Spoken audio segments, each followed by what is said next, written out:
All right, we're looking at trying to figure out what a slope of a line looks like. So if we're looking at a positive slope, our positive slope would mean that you're going up and over to the right, up and over to the right. So that is going to be a diagonal line that basically looks like something like that.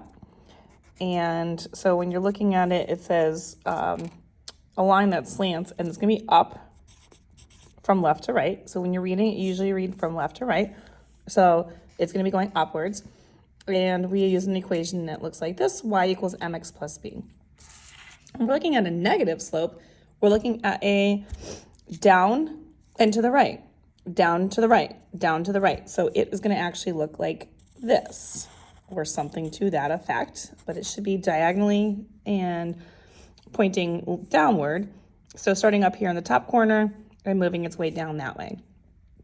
So a line that slants down from left to right is a negative slope. And again, use the equation y equals mx plus b.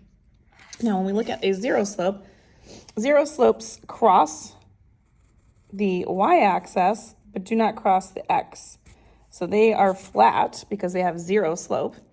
So these are called horizontal lines. So they are not diagonal. And you have an equation that is the y equals, and then you would just have the number that it crosses by. So like this one right here would be a positive 2 because it's going through with a positive 2 here. So it would be y equals 2 on this one. And it goes and just does a y-intercept. Undefined slopes are slopes that have a rise but no run. So something like this vertical line, which is what the blank is, a vertical line, is an undefined slope.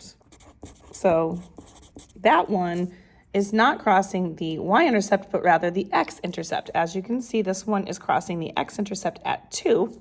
So my equation for this one would be x equals, and then the number 2, because it's a positive 2 that it's going through. And that's just a quick, brief description of how you would find a positive, a negative, a zero slope, or an undefined slope. If you want more questions like this, you can find them on my YouTube channel. You want algebra, check them out under the slope section.